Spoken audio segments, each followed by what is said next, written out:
Good morning, everyone. Today is Thursday, August 2nd. Thank you so much for joining into our weekly healthcare reform webinars. We've been running these for 5 years now, a long time, and I always say that we have a lot to talk about, and it surprises me each and every day, but things have changed so rapidly within hours that it's overwhelming sometimes. So I'm really glad that you're taking the time to join into our weekly webinars. My name's Deb Wilkinson. I'm the Vice President of the Health Plan Options Department here at URL. A lot of, things that we're working on in the health segment: group health, self-funded, reference-based pricing, what's left of the individual markets. And what we'll talk about in a little bit is, a brand new opportunity again for short-term medical. So a lot of exciting things to talk about. So let's just get right into it. Before I flip the screen here, if you could just, with a show of hands, let me know if you can see my screen and hear me okay with your electronic hand. Excellent. Thank you all. That is one way also that you can ask questions. You can either raise your electronic hand and I'll unmute you, or you can type your question into the question box and I'll answer that at the end of the webinar. So here we go. Big agenda today. Oops, there we go. So association health plans, there's still no direction from the Pennsylvania Insurance Department. PAHU Legislative Committee is working with Commissioner Altman to obtain more details, but a huge hint of how these are all going to go down, or could possibly go down, is that Pennsylvania is one of 12 attorneys general that has filed a lawsuit against the administration's executive order and association health plans in and of themselves. They think they're junk. They think it's going to disrupt the market, which all very well may be true, but it is something that people are gravitating to, and association members have been used to in the past, and will at least come back, hopefully, for a duration, hopefully longer than what I'm anticipating. But again, these are all still being worked on. The carriers, if you are an association and you are still kind of unclear of what the carriers are asking for in order to, start formulating these rates and plans, Highmark has released their RFI for associations. So again, if you're working with an association, or you are an association, or you have an association in mind that you want to reach out to, let me know, because I can pass on the quote request information. Capital also has released some information on what they're requesting. Let's see, bring you up to date on where everything is. Let's see, Aetna is willing to work in the self-funded market, but of course that's probably going to be delayed until after 2019 with the way the executive order came down. And also it looks like United Healthcare is going to be a player. UPMC wants to be a player. Cigna. So, I mean, there are a lot of opportunities right now. It's a bit of a feeding frenzy with no results, but it's something that has to be on your radar. Again, if you're an association, you're working with an association, you work for an association, or you have an association in mind that you want to reach out to. These plans have to be formulated under, the associations have to meet certain parameters. One of those is they have to be in existence for at least 2 years. So new associations are kind of, going to be really out of the initial market. So again, I don't want to belabor the point, but there is some information, not tons yet, but some information on AHPs, and reach out to me and let me know if you have additional questions. So we talked about the risk adjustment payments before I went on vacation. They were suspended. We worried about the rates, what that could do to the rates. Clearly it would have an adverse effect on rates, but there is a reversal. So CMS is taking emergency action to stabilize and reinstate the 2017 plan year risk adjustments. More details will follow. Still not a lot of information as to, what this exactly means, but the bottom line is at least 17 risk adjustments are working towards being reinstated, which will give the carriers, you know, a level of comfort in that they're going to be getting some revenue. Okay, let's move on to short-term medical. This is a big one, and this is a huge opportunity for any of you in the Medicare market, the group markets that, you know, have clients that are restaurants or hotels or manufacturing or high turnovers. This is a huge opportunity, and we're really excited about it. So as we all know, short-term medical in 2017, I believe, or 16, was reduced to a maximum of 89 days per policy. That has been removed. And in 60 days from yesterday, so effective 10/1, policies can be written for a period not to exceed 364 days. They are called short-term limited duration insurance, and it's going to be a huge player. They're commissionable. They are expected to be 50 to 80% lower than the market. It does have pre-X. There's not coverage for maternity, mental, nervous, prescriptions in most cases. So it's not your robust ACA plan, but let's face it, who can afford that at full price? So clearly short-term medical is going to be something that your clients are going to want to learn about, and it is easy issue. There are links, there are agent-specific links, so these should be relatively easy to get some volume built and some revenue. So if you have questions, give me a call. I have reached out to our Pennsylvania carriers to see if they are developing short-term medicals. They had talked about it in the past, but they are getting back to me with the information, in other words. So we'll see, but I do expect that the Blues will probably come back out with some level of short-term medical. But anyway, we'll see what happens on that. So many of us, including myself, received a blast yesterday about Apollo Insurance and a new ACA plan that's commissionable and is the best thing since sliced bread. I have reached out and I'm obtaining details, and I'll certainly share them with you once I have them. I don't know anything about this carrier, what it means. It's supposed to be on the exchange, so it has to be ACA compliant. But if anyone has any information, is able to get through on the phone or has received that information, give me a call if you wouldn't mind. But as always, I will find out the information and let you know what I know next week. So here's the downsides. 2019 FFM certification has been released as of yesterday. AHP is one of the preferred vendors. There is a cost, but there are CE credits that can be obtained. And then, of course, the one that we've had the last 5 years, which is MLMS system, which is the portal.cms.gov. That one, there is no cost to that. So I checked again this morning. The AHP is up when you go in and log in, but the MLMS one is not. So I'm going to keep checking. Hopefully that's going to be available soon. But you will want to, and I note here that I have a flyer in the newsletter, but you will want to remember that if you're selling a high mark plan, if you only intend to sell off marketplace, that's perfectly fine, but they require that you also have your FFM certification and their specific ethics certification for off-market sales as well. So just be mindful of that.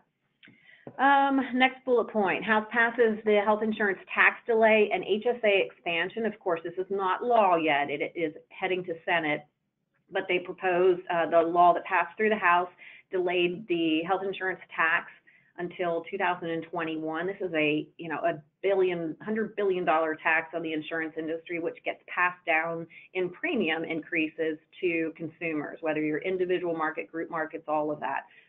So that's a welcome relief, could give some rate relief. And HSAs will have first dollar coverage for some newly added eligible expenses, fitness and exercise. And then there's also going to be like a capped expense for some qualified sports expenses could be very interesting.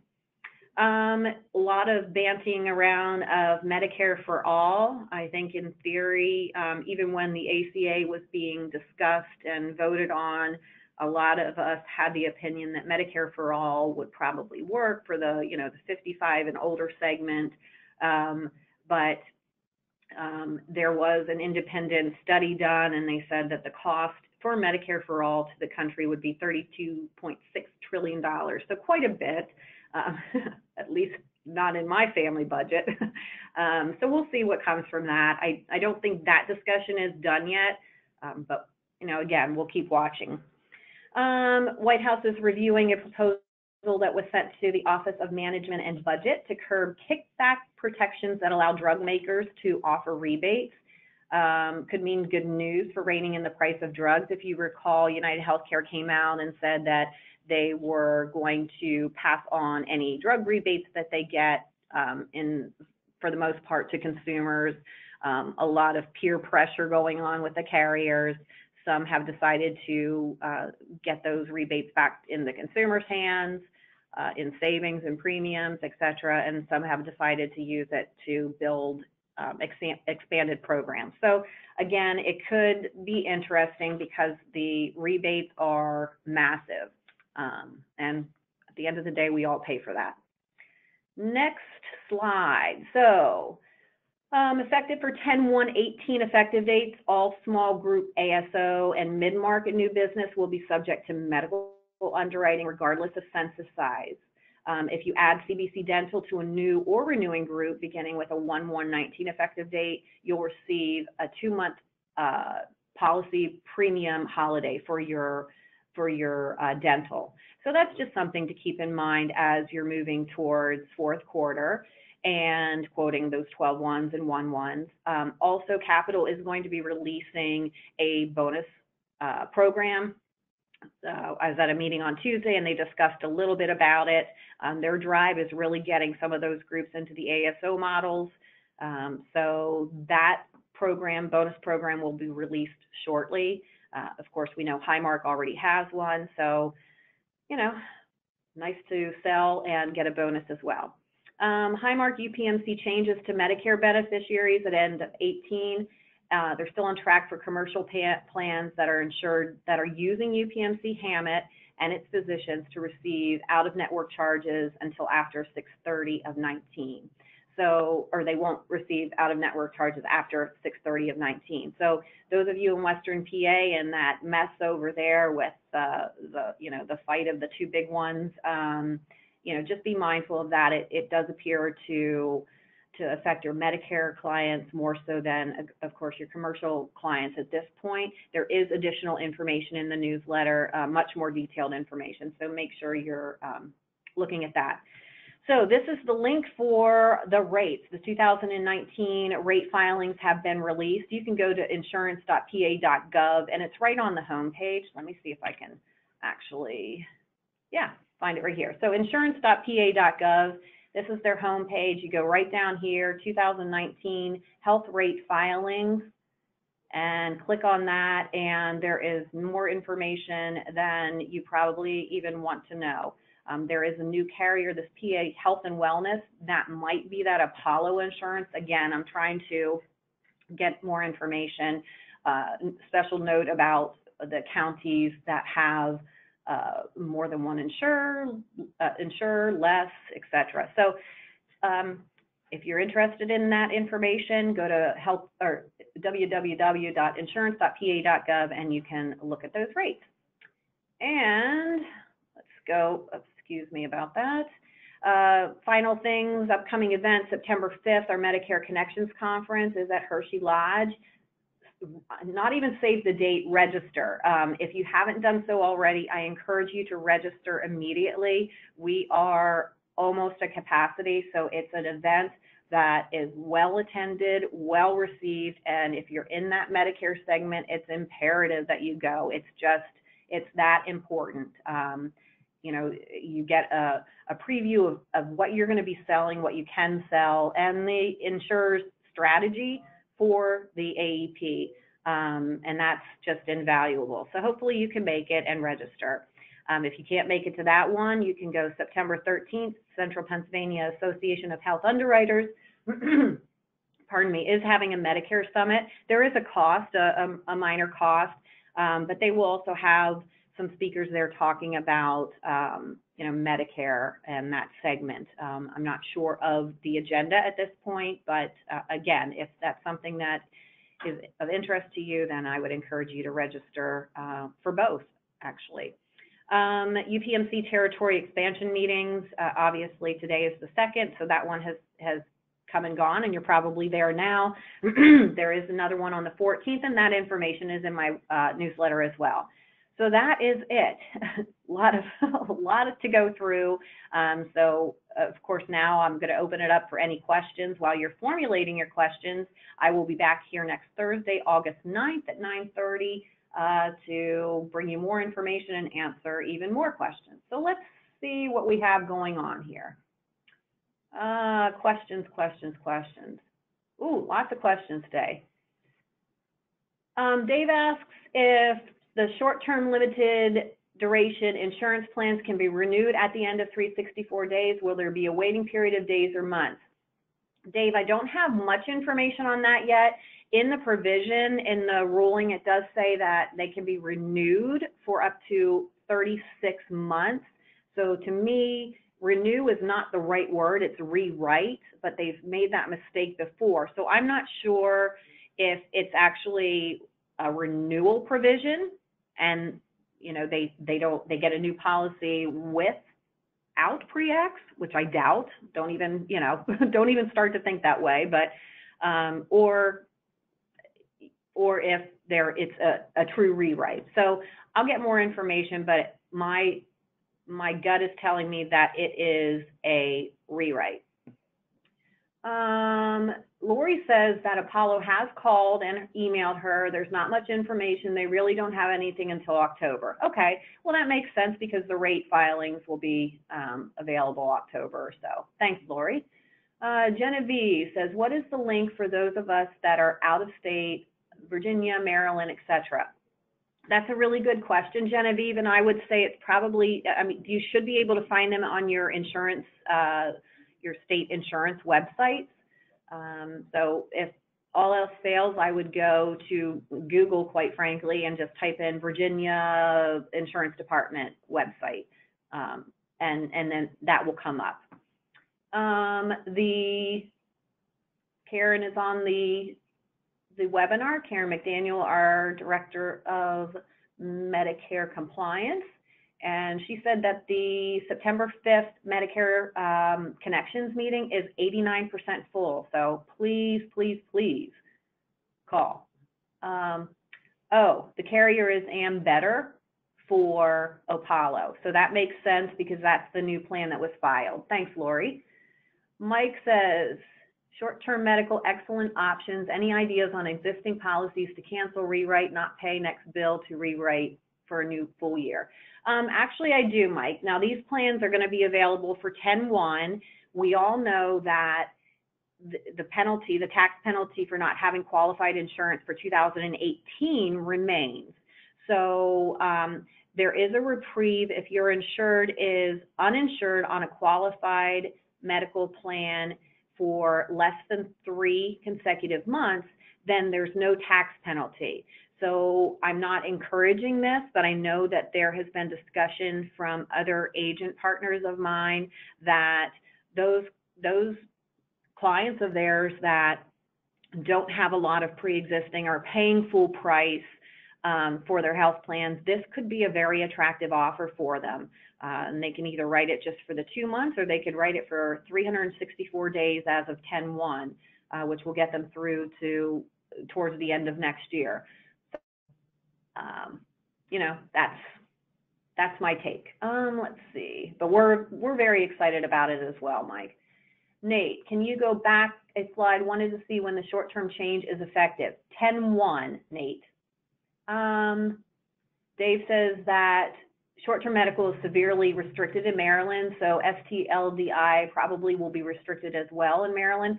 I would absolutely agree with that, Dave. I did forget to mention that even though this law or the expansion through the executive order has come to fruition, and it's going to work well for us. A state has the ability to make it, you know, more restrictive or not. So jury's still out on Pennsylvania and what they're going to decide to do. Again, we are a Democratic state, and they feel that the short-term medical has a hugely adverse effect on the ACA plans and that risk pool. So they do not like these plans, and they don't like the Association of Health Plans either. So we'll see.